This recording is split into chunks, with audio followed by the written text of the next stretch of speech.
Զորավար Սեպուհ պատմական վերլուծական կենտրոնում մենք կրկին վերսկսում ենք մեր քննարկումների շարքը։ Բարև ձեզ։ Պարոն Ներսիսյան, թերևս այսօր աշխարհի կիզակետում, այսպես ասած, ռուս-ուկրաինական պատերազմը այլևս երկրորդական է։ Համենայն դեպս այս պայդրությամբ, երբ մենք նկարանումներն իրականացնում ենք, եւ հիմնական քննարկման թեման ցավոք սրտի մեր սահմաններին բավական մոտ մեր հարավային հարևանի Իրանի Իսլամական Հանրապետության շուրջ տեղի ունեցող գործընթացներն են։ Ինչքան խոշորաշով լավ է, որ հիմա ենք նկարանում, ինչու, որովհետև որոշակի պատկերներ արդեն պարզ են դառնում Իսրայել-ԱՄՆ համատեղ հարվածների արդյունքում Իրանին, որովհետև վերջին իրադարձությունները ցույց տվեցին, որ Իրանի հոգևոր առաջնորդի ռազմաքաղաքական ղեկավարության մի շարք ներկայացուցիչների գլխատումը որպես այդպիսին Իրանի հատկապես կառավարման համակարգում որոշակի ճգնաժամ է առաջացրել, նաև որոշակի իմաստով կարծես թե խուճապ կա այնտեղ։ Դուք ոնց կմեկնաբանեք սա, որովհետև թերևս քաղաքակիրթ աշխարհը կարծում էր, որ երկկողմ բանակցություններ են ընթանում եւ հանկարծ այդ բանակցությունների ֆոնին, Իսրայելը Միացյալ Նահանգների հետ խիստ թիրախային հարվածներով գլխատում է Իրանը։ Ես ճիշտ ասած դեռևս ամիսներ առաջ անցած տարի ամռանը, նույնիսկ դրանից առաջ մի թեթև անդրադարձել էի Ամերիկա, Իսրայել, ԱՄՆ-Իսրայել Իրանի հարաբերություններին եւ այն տեսակետն էի հայտնել, որ ուրեմն իսլամական ֆունդամենտալիզմի կամ արմատականության այս ռեժիմը Իրանի ապրել է արդեն իր ժամանակը անհրաժեշտ, այսինքն դա ներսից փտած է։ Դա ճիշտն ասած որոշ տարաբնույթ ընկալումների տեղի էր տվել, բայց ես հիմա էլ եմ կարծում, որ ներսից այդ ռեժիմը փտած է։ Բայց մինչև դա ավելի խորքային ներկայացնելը, թե ինչ նկատի ունեմ փտած ասելով, ես փորձեմ մի փոքրիկ վերլուծություն անել, թե ինչի հենց հիմա Ամերիկայի Միացյալ Նահանգները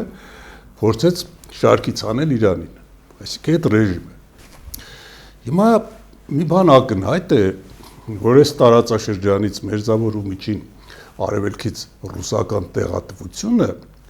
որը սկսվել է արդեն բավական երկար ժամանակ, ես արդեն 4-րդ տարին լրացավ, չէ՞, որ ռուս-ուկրաինական այդ պատերազմի եւ ռուսները աստիճանաբար չեմ ասում միտումնավոր փորը տվեցին, բայց դե ֆակտո այլևս այդ ուժը չունենալով տարբեր ճակատներում արևմուտքին կամ հիմա արդեն Ամերիկայի Միացյալ Նահանգներին ու Իսրայելին դիմադրությունը ցույց տալու ուրեմն թողեցին Սիրիան, այս բանը, մինչև այդ արդեն հələ դարասկզբին, երբ որ հələ Պուտինը նոր էր իշխանության գալիս, արդեն նույնը կատարվեց Իրաքի հետ։ Այսինքն այս բոլոր երկրները, որոնք փորձում էին ինքնուրույն խաղալ միջին արևելքում, Պարսից ծոցի ավազանում, այդ երկրները աստիճանաբար գրեթե դուրս եկան ռուսական ազդեցությունից եւ դա արդեն ավելի այդ process-ը ավելի սրվեց, երբ որ ռուսները արդեն Ուկրաինայում դոփում են տեղում։ Ես հիմա կասեմ, որ նրանք չեն արդեն հաղթում, եթե չասեմ, որ սկսում են պարտվել։ Հիմա Ռուսաստանի այս տարածաշրջանից նահանջի ֆոնին ըստ իս ամերիկյան նոր ճարտարապետությունը, որը ինչ որ տեղ նաև բխում է արևմուտքի ձգտումներից, անկախ նրանից, որ Թրամփի ուրեմն նախագահական ընտրությունում հաղթելուց հետո որոշ հակասություններ կան նրա ու արևմուտքի միջև, բայց նրանք այս տարածաշրջանի խնդիրներում հիմնականում 90%-ով ըստ իս միակամ են։ Հիմա Ամերիկայի Միացյալ Նահանգների գծած այդ նոր ճարտարապետությունը այս տարածաշրջանում ըստ իս խանգարում էր Իրանը։ Հիմա Ամերիկան Միացյալ Նահանգները այս տարածաշրջանում, նաև մեր երկրում, նաև մեր տարածաշրջանում, հարավային Կովկասում արդեն գցեց իր հիմնավորվելու, ոնց որ ասած, նախահիմքերը, չէ՞, ասենք փոխնախագահը այստեղ եկավ, մի խոսքով, Ադրբեջան, Հայաստան այդ համաձայնագրի, խաղաղության պայմանագրի նախաստորագրություն եւ այս տարածաշրջանում այդ խնդիրները մանր լուծելով արդեն նա հասավ Իրանին ու այդ բանակցությունները ես միշտ էլ այն կարծիքին եմ եղել, որ այդ բանակցությունները, այսինքն այդ միջուկայի ուրանի հարստացման միտված Իրանում եւ այլ, այդ բանակցությունները ուղիղ համատական չէին կարող լինել Իրանում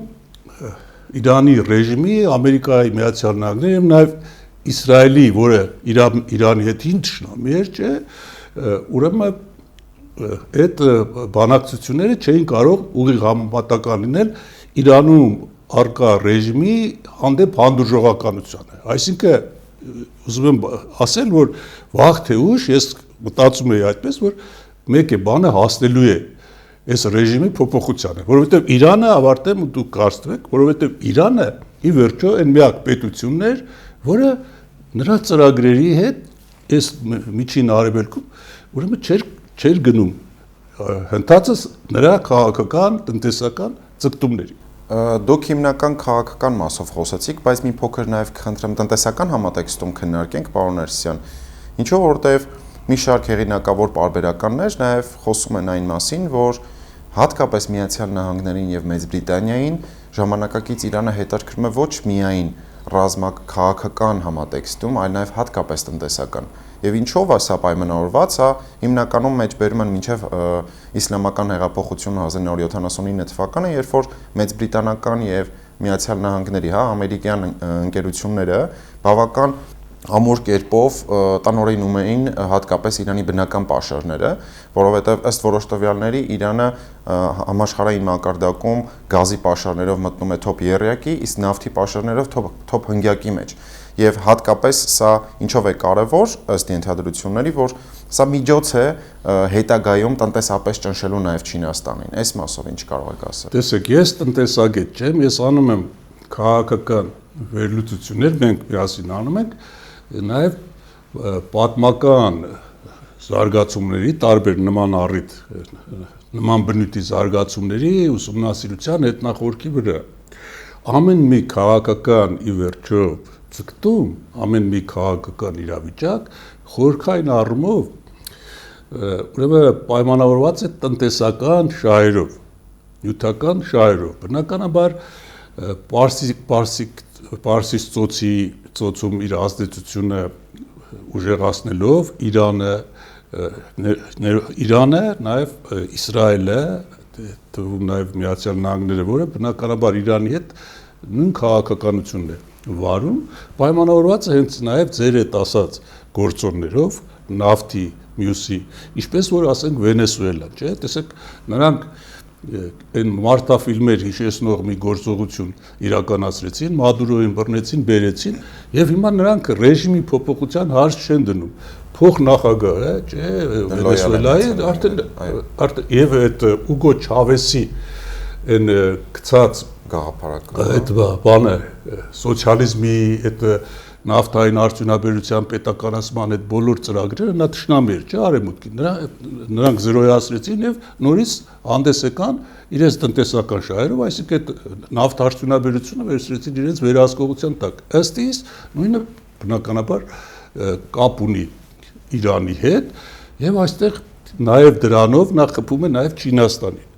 Ասենք Չինաստանի տնտեսական շահերին, իսկ Չինաստանը հիմա իմ խորին համոզմամբ չի մտնի պատերազմի մեջ, ուրեմն Իրանի կողքին, որովհետև ինչպես որ ես փորձում եմ վերլուծել, ոնց որ թե այս պատերազմից նաև արդյունքում ինչ որտեղ կարող է Չինաստանը նաև շահող կողմ դուրս գալ եւ փաստորեն Ամերիկայի Միացյալ Նահանգներ եւ Չինաստան այս երկու գերտերության ղեկավարությամբ ձևավորում է երկու բևեռ։ Ես այդպես եմ, էլի, աշխարհակաղակական երկու բևեռ, որ տնտեսական գոտիները փաստորեն նրանց միջև կարող է բաժանել, բայց Ամերիկայի Միացյալ Նահանգները բնականաբար Իսրայելի հետ այս քայլին գնալով նաև հարվածում է եւ Ռուսաստանին եւ Իրանին տնտեսական առումով։ Հատկապես քաղաքական վերլուծություններ իրականացնելիս եւ ոչ միայն իհարկե օբյեկտիվությունը մեծագույն արժեք է, որը մենք պահպանում ենք եւ այս համատեքստում պետք է հենց այդ օբյեկտիվության դիրքերից ասենք, որ հատկապես վերջին մի քանի տասնամյակում Միացյալ Նահանգները բավական լավ է գիտակցում իր շահերը եւ իր մերձակա տարածաշրջաններում եւ դրանից դուրս, բայց ի տարբերություն Միացյալ Նահանգների կարծես թե անհասկանալի է Ռուսաստանի Դաշնության ընդհանուր քաղաքականությունը հատկապես Հարավ Կովկասում եւ նաեւ Մերձավոր Արևելքում, որովհետեւ վստահ եմ եւ մեր ունկնդիրները եւ դուք մամուլով հատկապես տեսած կլինեք, երբ որ մոտավորապես 2 ամիս առաջ Ռուսաստանի արտգործնախարարին լրագրողները հարցնում են ինչպես կվարվի Ռուսաստանի Դաշնությունը, եթե հարված լինի, հա, Իրանի Իսլամական Հանրապետությանը, որին միանշանակ պատասխան է հնչում անմիջապես աջակցելու ենք։ Դուք ձեր խոսքում նշեցիք, այո, որ բազմաթիվ առնվազն պրոռուսական իշխանություններ այլևս չունեն իշխանություն վերահսկողություն տարբեր տարածաշրջաններում եւ Լատինական Ամերիկայում, հա, իդեմս Վենեսուելայի եւ Հարավային Կովկասում նաեւ մեջբերում են Արցախի նախկին ռազմաքաղաքական ղեկավարությանը, որը կորսվեց այլևս եւ Իրաքը եւ այլն Ինչ պետք է սրանից շահի Ռուսաստանը, թե սա կարող ենք միայն բացատրել ռուս-ուկրաինական պատերազմում նրա ամբողջական թաղմամբ այս process-ի մեջ։ Տեսեք, դա շատ հետաքրքիր հարց է, եթե մենք անդրադարձանք, իրոք դա ոնց որ սկզբից ասեցի, Ռուսաստանի այս միջին արևելքից, նաև ինչի՞ չէ, Հարավային Կովկասից, այդ բոլորը տեղատվության արդյունք է։ Ամենամեծ գործոնը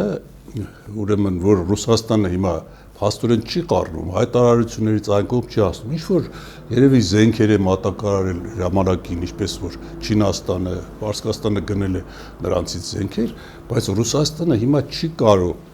բացել երկրորդ ճակատը։ Ինչքան էլ մենք, տեսեք, մտածենք այսպես, որ Իրանը ունի ուրեմն դաշնակից հանձին Ռուսաստանի եւ Չինաստանի, հիմա Չինաստանը իր խաղն է խաղում։ Չինաստանը ունի լավ հարաբերություններ, Ցզինպինը Չինաստանի կառավարման ուրեմն մարմինները, չգիտեմ, վարչապետը, մյուսը նախագահը ունեն լավ հարաբերություններ Ռուսաստանի հետ, այնքանով որքան դա ուղղված կարող է լինել Ամերիկայի Միացյալ Նահանգների տնտեսական ու քաղաքական ազդեցությունների նվազեցմանը այս տարածաշրջանում, մեր տարածաշրջանում, բայց հիմա Ռուսաստանը հավատացնում եմ, որ այն վիճակում չի, ոչ տնտեսական առումով, ոչ քաղաքական առումով, ոչ ռազմական առումով։ Մենք 4-5 տարի առաջ այստեղ նստած երբ որ վերլուծություններ են կարել, մենք մեր իշխանություններին էլ չէ, ասենք մեր իշխանությունների վարած քաղաքականության առումով էլ ասել ենք, որ պետք չի լինել հակառուսական, որովհետև Ռուսաստանը այս տարածաշրջանից դեռևս չի գնում։ Հիմա քաղաքական վերլուծությունները պետք է արվեն իրողությունների հիմամբ։ Հիմա իրողությունը փոխվել է, հիմա մենք չուզենք, ինչ որ ուժեր, որոնք ուզեն չուզեն, Ռուսաստանը այստեղ չի մնում։ Նույնը վերաբերվում է Իրանին, որը բնականաբար Ռուսաստանի համար ավելի կարևոր նշանակություն ունեցող դաշնակից էր, քան մենք դրա համար դաշնակից չենք եղել, մենք դրա համար եղել ենք ազդեցության ոլորտ, մենք դրա համար եղել ենք նահանգ։ Այդ մտածողությունությամբ են ռուսները մեզ մոտեցել միշտ։ Հիմա Չինաստանի պահով ինքը չի կարող, որովհետև երբ որ մենք հետևում ենք լրագրությանը, ինֆորմացիային երկու կողմից, ուկրաինական ճակատից եւ ռուսական, ասենք եւ դնում ենք քարտեզը նայում ենք, պարզ տրամաբանություն։ Մենք տեսնում ենք դրանք առաջ չեն գնում։ Նրանք մի քանի 100 մետրի վրա համար օրը տալիս են 1000 զոհ միջինը ռուսները ու առաջ չեն գնում, իսկ ուկրաինացիները այս վերջի շրջանում մի 200-300 քառակուսի մետր նույնիսկ տարածք են վերադարձել, որովհետև նրանք կռվում են հանուն իրենց հայրենիքի, հանուն իրենց պետության։ Եվ Ռուսաստանի տնտեսական վիճակն էլ այն չի։ Հետո տեսեք, Իրանը ըստ իս խաղում է երկակի խաղ։ Արդեն կարող է էլի մենք ասել, Ռուսաստանի ամբողջ արևելքը չինացիները բան են անում, արևելքում փոխում են ժողովրդագրական պատկերը, այնտեղ միլիոնավոր չինացիներ են եկել հաստատել, իսկ երբ որ դու մի տարածքի խնդիր ես ուզում լուծել, մանավանդ միլիարդավոր բնակչություն ունեցող Չինաստանի համար, դու պետք է այնպես անես, որ բան անես, չէ՞, նախ փոխես ժողովրդագրական պատկերը, հետո դրանից հետո դա քո տարածքն է, այսինքն ինչ որտեղ Ցզինպինը ըստ իս մի քաղաքականություն է վարում, որ եւ քո հետ եմ եւ քո դեմ եմ։ Այս հիմա պարզ ոչ քո հետ լինելն է երևում, ոչ քո դեմ լինելն է երևում, ոնց որ թե դրա համար մնացել է Իրանը մենակ, հետո Իրանը ըստ իս մի սխալ թույլ տվեց այս վերջի շաբաթօրը սկսած այս պատերազմի ֆոնին։ Ինչ սխալ։ Նա սկսեց ռմբահարել այն երկրները, որոնք նաև իր հետ ունեցել են բարեկամական հարաբերություններ, օրինակ Օմանը, չէ՞։ Օմանում էր, չէ՞ գնում բանակցությունները, շահագրգիռ էր այս պետությունը, որ ասենք ինչ-որ հաշտության գնան Ամերիկայի Միացյալ Նահանգներ։ Հիմա ճիշտ է ասում, նախ խփում են նրանց բազաներին, չէ՞։ Բայց մի բան պարզ է, որ հիմա այս Միջին Արևելքի Պարսից ծոցի այս երկրները այդ ռմբահարումների արդյունքում նրանք փաստորեն կարող են տրամադրվել դեպի Իրան, չէ՞։ Հա, այլ հարց են ասում, ես խփում եմ բանի ավիաբազաների, լավ խփեցիր։ Ես կարծում եմ, որ Իրանը արդեն չունի դաշնակիցներ։ Ես ներողություն եմ խնդրում, սա եւս որոշակի նախորդ մեր քննարկմանը, երբ որ մենք վերլուծում էինք 12-օրյա պատերազմը, եւս ներողություն բառիս համար, բայց շոու էր, որովհետեւ կարծես թե այսօր եւս ձեր նշած այդ ռազմաբազաները դատարկ են, պարոն Ներսիսյան։ Այսինքն նախապես էվակուացված անձնակազմով, այդ իսկ պատճառով մինչև այսօր ըստ պաշտոնական տվյալների զոհվել ընդամենը մոտ 6 թե 7 զինվորական Միացյալ Նահանգների կողմից։ Տեսեք, այո, իհարկե, հիմա տեսեք, որ ես ասեցի, չէ՞, սկզբից Իրանի այդ ռեժիմը փտած է, տեսեք, ասենք դուք ինչպես եք պատկերացնում, որ ասենք այդպիսի գերճշգրիտ հարվածներով մի քանի ժամում շարքից հանում են Իրանի հոգևոր, զինվորական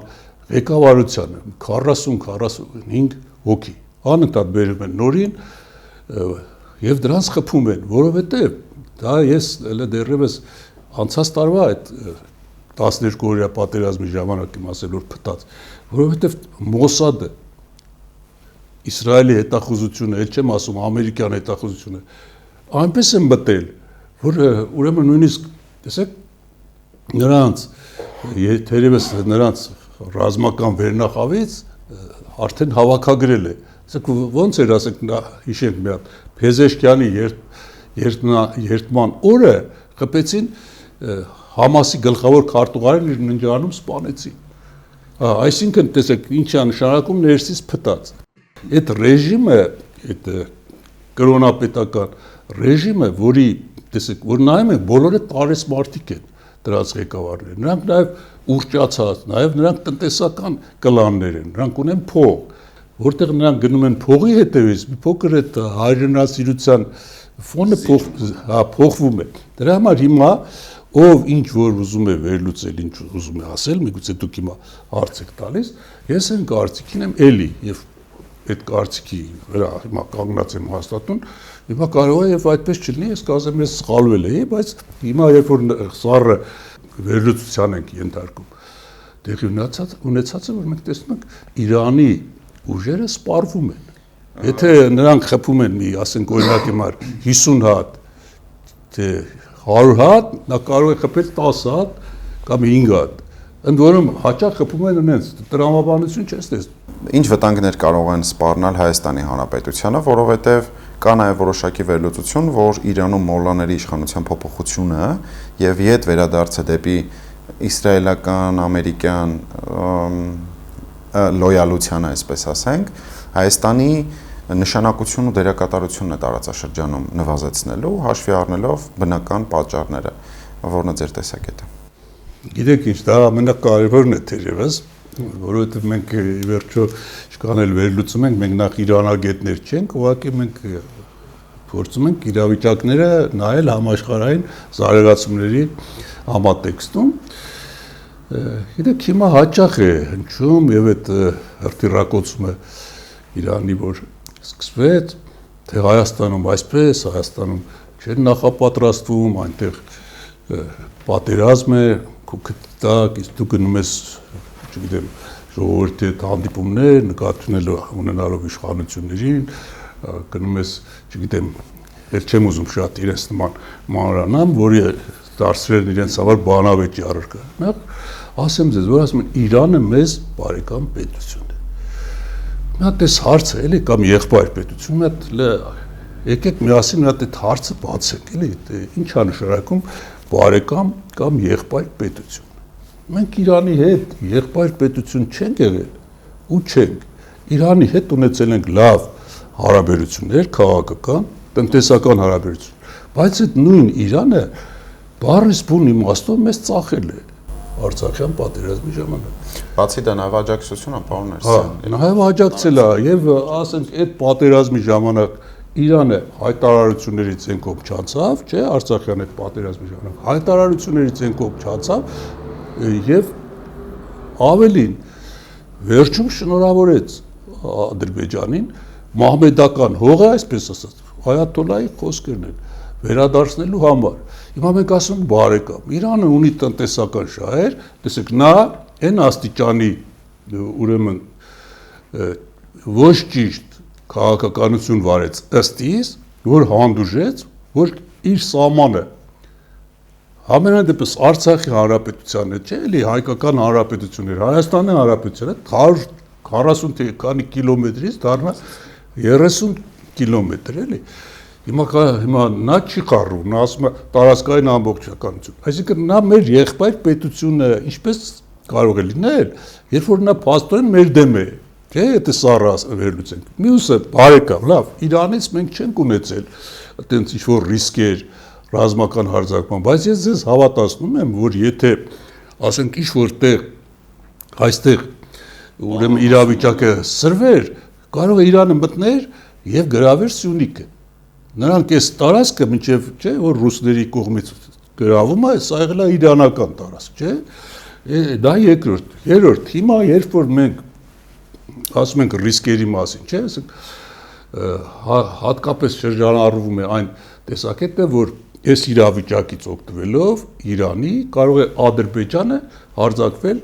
Հայաստանի վրա, չէ, եւ վերցնել Սյունիքը, գիտեք, ուղղակի դա ծիծաղելի տեսակետ է, որովհետեւ Ալիևին հաստատ ուրեմն այդ տարբերակը չի մտահոգում եւ ոչ էլ թուրքերին։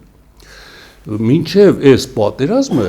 մեզ ինչ է թվում էլի, որ Ամերիկայում նստած այդ ամբողջ ուղեղային կենտրոնները, մյուսները ոչ մի դետալ չեն հաշվում իրենց հարձակումից առաջ։ Այսինքն տեսեք, նա ես քիչ առաջ սկզբում ասեցի, չէ, նոր ճարտարապետություն է տարածաշրջանի, որը ենթադրում է ռուսների այստեղից լրիվ ռուսական ազդեցության բացառում, չէ, որը գնում են նրանք առաջ։ Հիմա նրանք ինչպես կարող են հանդուրժել,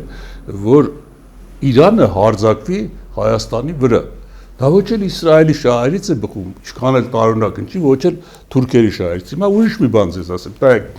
հիմա եթե Աստված ոչ արածցե, Իրանում այս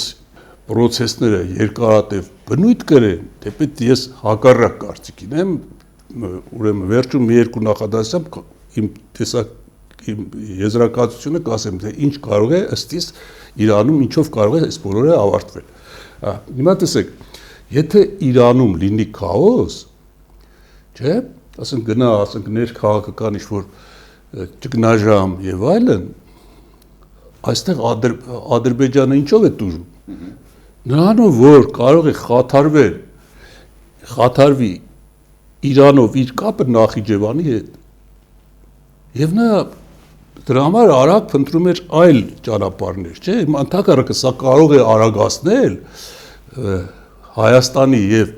Ադրբեջանի միջև ըստ իս խաղաղության պայմանագրի։ Տեսեք, շատ ինչ-որ տեղ համարձակ տեսակետ է։ Էլի հայտնում, իսկ այն բանը,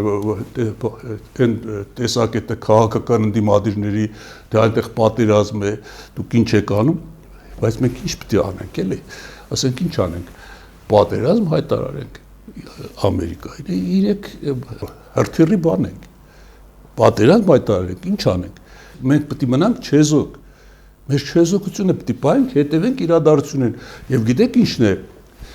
լավ, որ պետք է մեր ժողովրդին իրոք մենք ասենք, որ լսեն, լավը նա է, որ տեսնում եք, մենք աննախադեպորեն խաղաղ ենք, Հայաստանը խաղաղ է,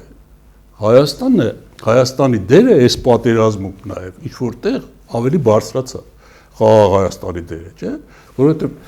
կան, ասենք, փակ ճանապարհներ, օդային, չէ, որ Հայաստանի միջոցով են քաղաքացիներին տարհանում, նույնիսկ ռուսները, չէ։ Հիմա մենք ինչ անենք։ Այսինքն ինչ է նշանակում, դատապարտ ենք Ամերիկայի Միացյալ Նահանգներին։ Մենք մեր խաղաղ կյանքով ապրում ենք եւ դա շատ լավ է, որ մեզ վնաս չկա, ես ձեզ ասեմ, մեր վնասը կարող է լինի այն ժամանակ,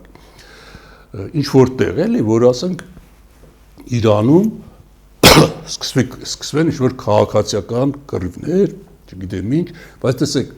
Իրանում բնակվող, Իրանի բնիկ թաթար կամ ադրբեջանցի տարը пассив է։ Մի քիչ քրդերն են երևի ակտիվ, չգիտեմ ինչ, եւ Ալիևն էլ չի ցանկանա, որ նրանք ընդվզեն։ Այդ բոլորը մտածված բան է։ Մենք ստեղ պետք է մնանք չեզոք, հերիք է էլի,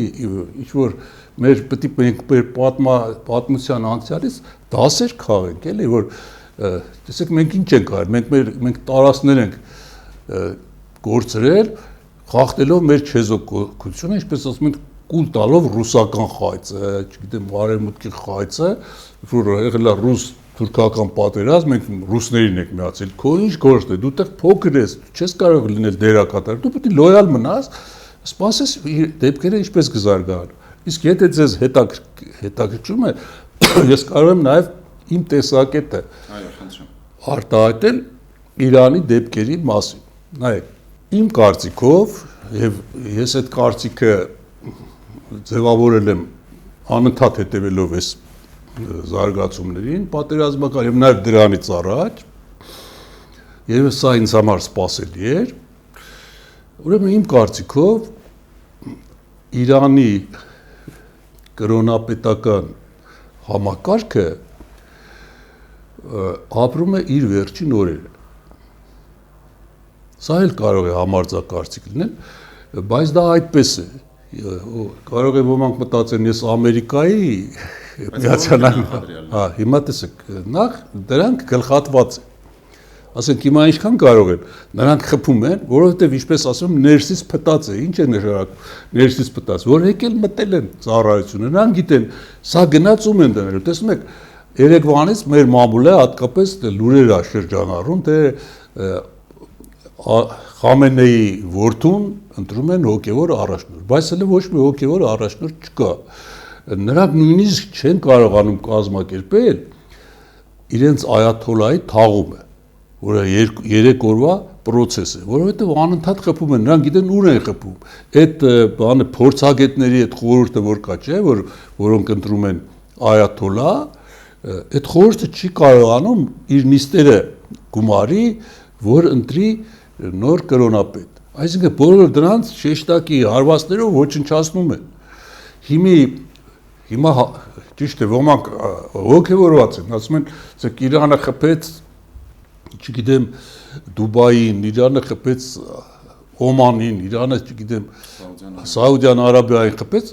իր բարեկամ երկրներին փաստորեն, ասենք էլի կրկնում եմ, որտեղ թե նրանց ամերիկյան բազաներ կա, չէ՞, եւ բայց հարց առաջան բայց չխփի, քանի տասնամյակի պետություն է, 79 տվից կա, զինվել է, ուրան է փորձել հարստացնել, բալիստիկ հրթիռներ ունի, բայց չխփի, բայց գիտեք ինչու բախնդիրը։ Միացյալ Նահանգների եւ Իսրայելի բանակը ոչնչացրել է ճշգրիտ հարվածներով, գրեթե ոչնչացրել է այն կայանները Իրանում, որտեղից արձակվում են հրթիռները։ Հիմա կարող է ինչ-որ տեղեր ստորգետնյա, ուրեմն վայրերում, թաքստոցներում նա ունենա բալիստիկ հրթիռներ, բայց եթե այդ կայանները չկան, որտեղից է խփելու։ Հիմա ավարտեմ։ Հիմա ինչ տարբերակ կարող է առաջանալ, էլի։ Տեսեք, կարող այսպես լինի, ավելի լինի փուլային տարբերակով։ Այսինքն փուլային տարբերակով այս ամեն ինչ խփեն, վերջացնեն, ավարտեն, եւ ինչ որ անցումային մի բան ստեղծվի, կառավարություն, ես երբեմն մտածում եմ, որ Փեզեշքյանը ուրեմն ինքը ավելի մի փոքր իր հայացքներով լիբերալ է, քիչ է ավելի պահպանողական եւ նա ուրիշ ցանկություններ ունեցող մարդ է եւ նա միշտ հանդես է եկել Միացյալ Նահանգների հետ հաշտության օգտին, ոչ կոպիտ դրսևորման, էլի, թե մենք խփենք, մենք վերացնենք, դա էլ է հասկանալի, պատերազմի ժամանակ ոչ չի կարող պատերազմող կողմը ասի թե գիտեք ինչ կա բանը, մենք չենք կարող։ Բայց եթե իրոք, չէ՞ որ միշտ պատերազմների ժամանակ շահարկվում է ժողովրդի անունը, ժողովուրդը, բայց եթե իրոք դու մտածում ես քո ժողովրդի մասին, չէ՞, այդ երեխաները, որոնք մի հարվածով 200 տեկանի երեխաներ, չէ՞,